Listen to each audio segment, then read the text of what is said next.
आज की क्लास में आपका स्वागत है। कल मैंने आपको जंतु में पाचन के बारे में पढ़ाया था। पाचन तंत्र के विभिन्न अंगों के बारे में मैंने वर्णन किया था, उनमें होने वाली क्रियाओं के बारे में बताया था। आशा करता हूँ कि आपको अच्छे से समझ में आया होगा। पाचन से संबंधित कुछ बातें अब हम आगे और करते हैं।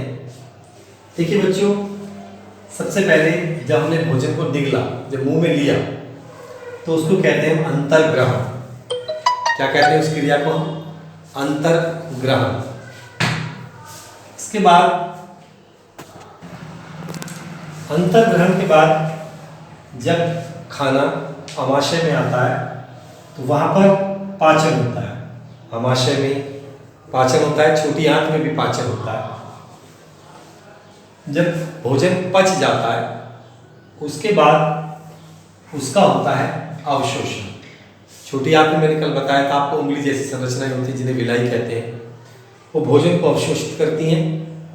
इसके बाद वो जो अवशोषित या पचा हुआ भोजन होता है सभी कोशिकाओं में भेज दिया जाता है, उसे कहते हैं स्वांगीकरण। और जो हमारे काम का नहीं होता हम उसे बाहर निकाल देते हैं गुदा द्वार से, और उसे कहते हैं हम बहिर्क्षेपण। एक बार फिर से पाचन तंत्र के विभिन्न अंगों में होने वाली क्रियाओं के बारे में एक बार फिर अध्ययन करते हैं। इस टेबल के द्वारा जो मैंने बनाई है, इसका आप एक स्क्रीनशॉट ले लीजिए, खींच लीजिए, और फिर इस टेबल को कॉपी में बना सकते हैं। इसका स्क्रीनशॉट लेकर आप इसको कॉपी में नोट कर लें अच्छे से, और इसको याद करने की कोशिश करें ताकि आपका आसान हो। चलिए अब आगे बढ़ते हैं और समझते हैं। तो ये जो 5 क्रियाएं हुई हैं, इन क्रियाओं को सबसे पहले मुख गुहा यानी मुंह में पाचक रस कौन सा होता है? टॉयलिन।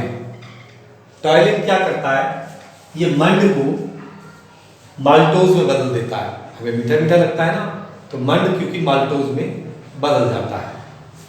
इसके बाद मुंह के बाद ग्रास नली में खाना आता है। ग्रास नली में कोई पाचक रस नहीं होता, सिर्फ चबाया हुआ भोजन आगे आता है, और यहाँ पर भोजन सरल भी नहीं होता, उसका कोई पाचन नहीं होता।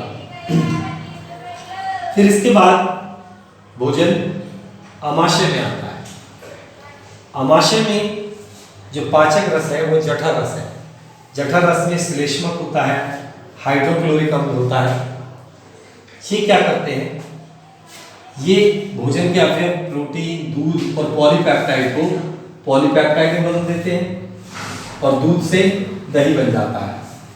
तो आमाशय में ये क्रियाएं होती है। आमाशय में भोजन कुछ देर रुकता है, उसके बाद भोजन छोटी आंत में जाता है। छोटी आंत में पाचक एंजाइम क्या है? पित्त रस है, अग्नाशयी रस है, और यकृत से भी क्षारीय पदार्थ आते हैं जो अम्लीय भोजन को क्षारीय बना देते हैं, क्योंकि हाइड्रोक्लोरिक अम्ल मिल चुका है आमाशय में। तो फिर आमाशय पेट, जिसे हम पेट कोमली कहते हैं, वो आमाशय है। और पित्तरस, अग्नाशयी रस और यकृत से एक रस आता है जो भोजन को क्षारीय बनाता है। किताब में नहीं दिया हुआ, मैं बता रहा हूँ। ये दोनों क्या करते हैं? ये वसा, प्रोटीन, पॉलीपेप्टाइड, स्टार्च, माल्टोज, इन सब का पाचन करते हैं। और किस में बदल देते हैं? वसा को भी माल्टोज में, पॉलीपेप्टाइड को अमीनो अम्लों में, वसा बनते हैं, ग्लिसरॉल बनता है। फिर जब ये सब सरल हो जाते हैं, सरलतम रूप में टूट जाते हैं, ग्लूकोज बन जाता है लास्ट में, फिर सबको छोटी आंत ही अवशोषित करना शुरू कर देती है। छोटी आंत में अवशोषण और स्वांगीकरण होते हैं। फिर भोजन मैंने बताया बिल्कुल पानी की तरह तरल हो जाता है छोटी आंत में। फिर वो बड़ी आंत में पहुंचता है। बड़ी आंत का काम क्या होता है? उस तरल भोजन में से पानी को निकाल लेना, जल को ले लेता है, और उसके बाद जो बाकी भोजन होता है उसे हम बहिर्क्षेपण द्वारा शरीर से बाहर निकाल देते हैं। बच्चों, पाचन एक बहुत अच्छा टॉपिक है। बड़ी क्लासों में भी ये आपके काम आएगा, 9 क्वेश्चन के रूप में काम आएगा। इसे जितनी बार वीडियो देख सकते हैं उतनी बार देखिए, जितनी बार पढ़ सकते हैं उतनी बार पढ़िए, क्योंकि बिना बार बार पढ़े, बिना बार बार मेरा वीडियो देखे, ये आपको शायद ही समझ में आए। इसलिए मेरा आपसे सिर्फ यही आग्रह है कि इस वीडियो को बार बार देखिए, तभी आप इससे संबंधित प्रश्न भी कर पाएंगे और आपसे काम भी हो पाएगा। बहुत इंपॉर्टेंट पार्ट है। मनुष्य में पाचन, मनुष्य का पाचन तंत्र विकसित है। अन्य जंतुओं का पाचन तंत्र उतना विकसित नहीं है। जैसे आपने देखा होगा गाय, भैंस, अन्य जंतु भी आपने भोजन करते हुए देखे होंगे, उनका भोजन भी कुछ अलग प्रकार का होता है। हम उस भोजन का पाचन नहीं कर पाएंगे आसानी से। और अब मैं आपको गाय, भैंस जैसे जंतुओं का पाचन पढ़ाऊंगा। अब बच्चों हम ऐसे जंतुओं के बारे में जानेंगे जो घास खाते हैं, जैसे गाय है, भैंस है, उनके पाचन तंत्र के बारे में समझते हैं।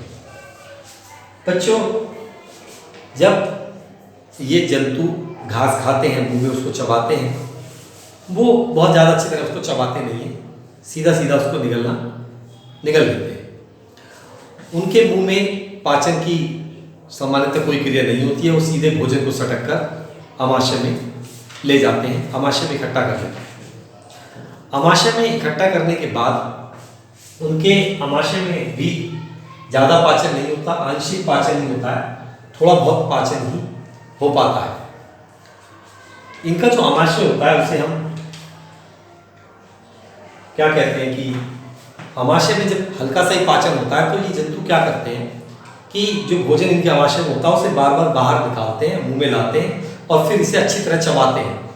आपने देखा होगा ये जंतु जुगाली करते रहते हैं, जिसे हम रोम मंथन भी कहते हैं। और ऐसे जंतु रोममंथी जंतु कहलाते हैं, जैसे गाय या भैंस।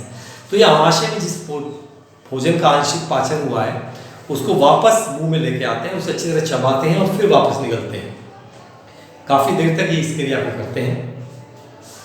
देखिए बच्चों, आप जानते हैं कि गाय, भैंस ज़्यादातर ऐसा भोजन खाते हैं जिनमें सेल्यूलोज होता है।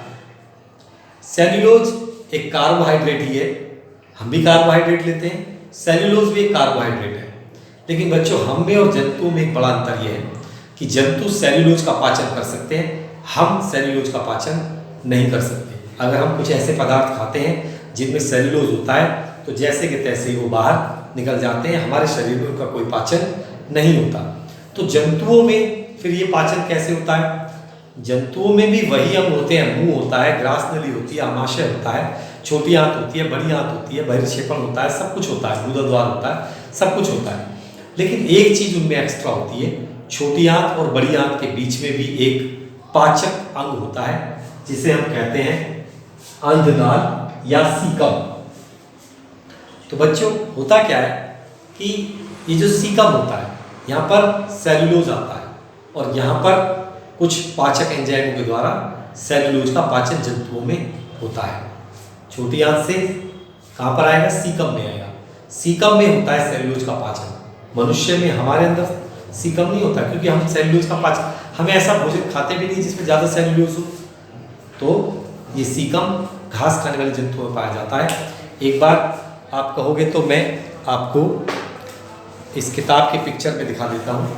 ये यहाँ पर थोड़ा ध्यान से देखेंगे, फोकस करेंगे। यहाँ पर हम ये एक गाय का चित्र है, इसमें आप देख रहे हैं ये मुंह से खाते हैं और सीधा अपने अमाशय में इकट्ठा कर लेते हैं। अमाशय में जब इकट्ठा कर लेते हैं तो यहाँ पर भोजन हल्का सा पचता है, यहाँ से फिर वापस ये मुंह में ला के जुगाली करते हैं, फिर वापस भेज देते हैं। इस स्थान को जहाँ ये भोजन इकट्ठा होता रहता है इसे रूमेन कहते हैं। क्या कहते हैं इसे हम? रूमेन। फिर रूमेन के बाद भोजन को आगे भेजा जाता है, जो एक अंग होता है जिसे हम कहते हैं सीकम, जो छोटी आंत और बड़ी आंत के बीच में होता है। सीकम में होता है सेल्यूलोज का पाचन, उसके बाद छोटी आंत से सीकम में आता है, सीकम से बड़ी आंत में आता है, और फिर यहीं पर जब सेल्यूलोज का पाचन हो जाता है तो जो पचा हुआ भोजन है वो अवशोषित होकर बहिर्क्षेपण से बाहर निकल जाता है। तो इस प्रकार बच्चों, आपने ये जो जंतु हैं जो घास खाते हैं, जो ज़्यादातर सेल्यूलोज का पाचन करते हैं, उनके पाचन तंत्र को जाना। अब मैं आपको कुछ ऐसे जंतुओं के बारे में बताऊंगा जिनमें पाचन तंत्र होता ही नहीं है। तो बच्चों, ऐसे जंतु जो बहुत सूक्ष्म होते हैं, जिनमें पाचन तंत्र विकसित नहीं होता, वो किस प्रकार से अपना भोजन, जिनमें मुंह भी नहीं होता, दांत भी नहीं होते, वो किस प्रकार अपना पाचन करते हैं ये मैं आपको अभी बताता हूँ। तो बच्चों अब हम ऐसे जंतु के बारे में पढ़ेंगे जिनमें पाचन तंत्र बिल्कुल भी विकसित नहीं होता। पाचन तंत्र तो तब होगा ना जब उनके अंदर बहुत सारी कोशिकाएं होंगी। कुछ एक कोशिकीय जंतु के बारे में बात करते हैं, जैसे अमीबा, पैरामीशियम, हाइड्रा, यूग्लिना। ये सब ऐसे जंतु जिनमें एक ही कोशिका होती है। अब उस एक कोशिका में क्या क्या होगा बच्चों, ये आप समझ सकते हैं। एक ही कोशिका का शरीर है, तो ऐसे जंतु भोजन को कैसे ग्रहण करते हैं मैं अमीबा का उदाहरण लेकर आपको समझाता हूँ। ये अमीबा है, टेढ़ी मेढ़ी संरचना का अमीबा एक जंतु होता है, इसमें एक ही कोशिका होती है। ये जंतु अपने अंदर दो हाथ जैसी संरचनाएं बना लेता है और अपने भोजन को उनके बीच में फंसाकर अपने शरीर के अंदर ले लेता है और वो भोजन शरीर के अंदर जाकर कोशिका में फिर पाचन की क्रिया आरंभ हो जाती है। आप देखें ध्यान से, अमीबा क्या करता है, अपने अंदर दो संरचनाएं बनाता है जिन्हें पादाप कहते हैं। ये पादाप भोजन को पकड़ते हैं और धीरे धीरे अपने शरीर के अंदर दबा लेते हैं और फिर शरीर उसको अवशोषित कर लेता है और अपने अंदर ले लेता है और फिर कोशिका के अंदर उस भोजन का पाचन होना आरंभ हो जाता है। तो इस प्रकार बच्चों आज हमने जंतुओं में होने वाले पाचन के बारे में, किस प्रकार जंतु अपना भोजन ग्रहण करते हैं, किस प्रकार वो अपना पाचन करते हैं, ये सब हमने जाना। बच्चों वीडियो को बार बार देखिए, बार बार सुनिए और जो कार्य दिया जाता है गृह कार्य, उसे मैं ऐसा गृह कार्य देता हूँ जो वीडियो में देख के ही पूरा हो जाएगा। बहुत सारे बच्चे मैं देखता हूँ गृह कार्य नहीं कर पाते क्योंकि शायद वो मेरा वीडियो ध्यान से नहीं देखते। अगर वो वीडियो ध्यान से देखेंगे, 2-3 बार देखेंगे, तो जितने भी मैं छोटे छोटे क्वेश्चन देता हूँ वो सारे उस वीडियो से देखकर वो कर सकते हैं। बच्चों इसी के साथ आज की क्लास समाप्त होती है। धन्यवाद, नमस्कार।